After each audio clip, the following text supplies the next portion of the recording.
Nós vamos ver agora o que o ministro Augusto Heleno falou sobre a Amazônia.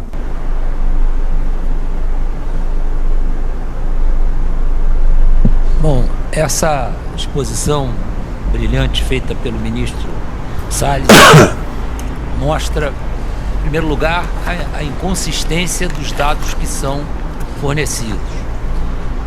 O que preocupa mais aqueles que têm sentimento de brasilidade, que têm um amor pelo país, como todos deviam ter, é que esses dados prejudicam muito a imagem do Brasil.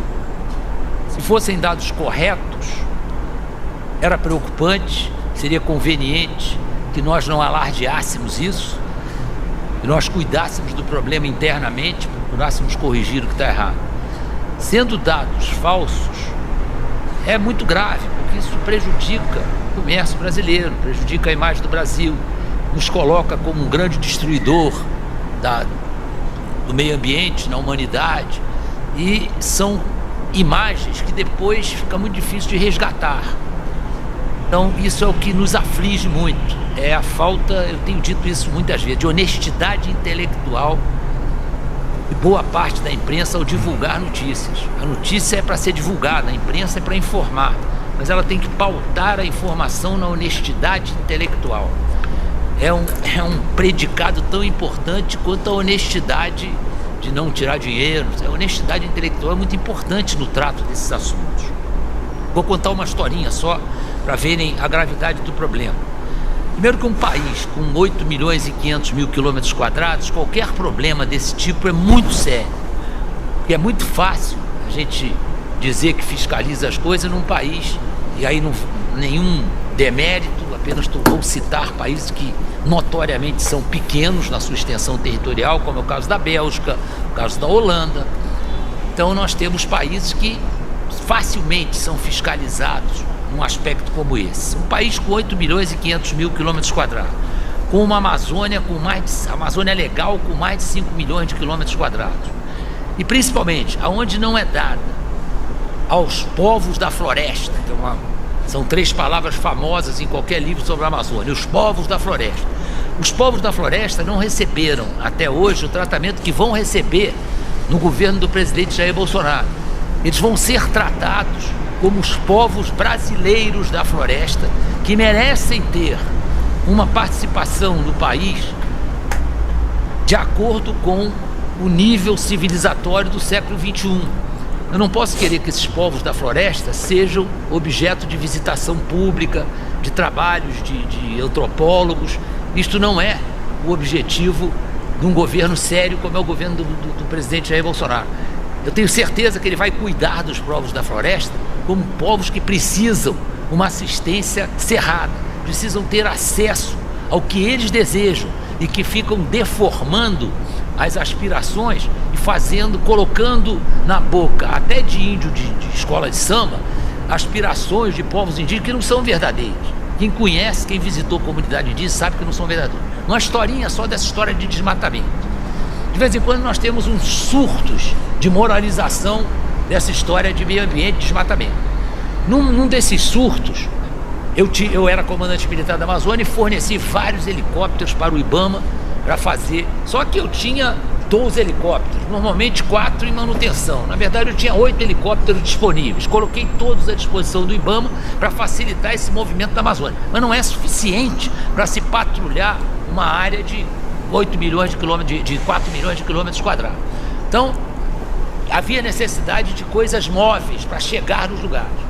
E uma denúncia de uma madeireira que sabidamente fazia coisas ilegais próximo de Alta Floresta foi identificada pelo superintendente de Alta Floresta, e ele mandou uma equipe reforçada para ir a essa madeireira e autuar, multar, recolher material, não sei o quê. Bom, deu para esse pessoal se deslocar um caminhão, que era o caminhão que ele dispunha na sede da superintendência do IBAMA de Alta Floresta. Os camaradas saíram, a previsão era levar 8 horas de viagem, voltar no dia seguinte. Aí 3 horas depois os caras apareceram lá. Essa história foi contada no jornal. O superintendente se surpreendeu: vocês já estão de volta? Não, nós não conseguimos chegar lá. Ué, não conseguimos chegar lá, o que aconteceu? O caminhão quebrou. E como é que vocês vieram? No caminhão da madeireira. Viemos no caminhão da madeireira. E aí? Iam lá para multar a madeireira. Voltaram no caminhão da madeireira. Que moral que eles têm para ir lá multar a madeireira? Se não fosse o caminhão da madeireira, eles iam dormir na selva, né? Então, são essas coisas, é que tem que haver uma coerência de procedimento, né? É essa coerência que eu tenho certeza que o presidente está preocupadíssimo com isso. Nós já conversamos várias vezes sobre isso, sobre a realidade das coisas, a realidade da Amazônia. Então, esses povos da floresta, eles partem para o ilícito porque eles não têm um apoio correto de quem tem que dar esse apoio. Outra coisa, o estado do Amazonas, o desmatamento, eu vou entrar aqui no... Desculpa. A área que é desmatada na Amazônia é claramente a área central e leste do Pará. Por quê? Porque tem estrada para você transportar aquilo que você desmata. E tem uma série de estradas vicinais que não estão nem nos mapas e nem computadas nas nossas estatísticas de estrada. Inúmeras estradas. Essas estradas são usadas para tirar esse material que é tirado ilegalmente da floresta. Isso tem muita reposição ao longo do tempo, mas não vamos entrar nesse detalhe. Interessa que esse material só sai dali porque tem como sair. O Amazonas, que é totalmente diferente, vocês voam de Tabatinga a Manaus, Tabatinga lá que é a primeira cidade banhada no Brasil pelo Rio Solimões, de Tabatinga a Manaus é um voo de quase 2 horas. Fiquem na janela e tentem identificar a presença do ser humano. Não é área desmatada, não. Tentem identificar qualquer presença do ser humano. É muito difícil. É um tapete verde. Do avião é um tapete verde. Para quem está lá embaixo, é um sobe e desce desesperador. Mas para quem está no avião, é um tapete verde. Não se vê nenhuma presença do ser humano. Por quê? Porque transportar madeira na água, além de ser muito difícil, muito lento, o transporte é muito lento, a madeira perde o seu valor, porque ela incha na água, então ela perde muito o seu valor. Então, por isso é que a Amazônia ocidental, o estado do Amazonas, é totalmente preservado. Um estudo que nós fizemos, que eu já estava no Departamento de Ciência e Tecnologia, foi criado um raio que ultrapassava a copa das árvores. Então, um levantamento perfeito. Mostrou um reflorestamento natural da Amazônia Ocidental. Então são fatos que a gente tem que conhecer para não comentar bobagem, não escrever coisas sem fundamento, sem valor científico, sem valor real. Obrigado, presidente. Pois é, isso é o que acontece na Amazônia de alguém que sabe o que está falando. O presidente Bolsonaro, a imprensa continua ainda batendo nele porque ele falou do INPE, né? Demitiu aquele militante. E o cara é um cientista formado, mas é militante. Nessa live, eles provam que tinha números duplicados, áreas duplicadas.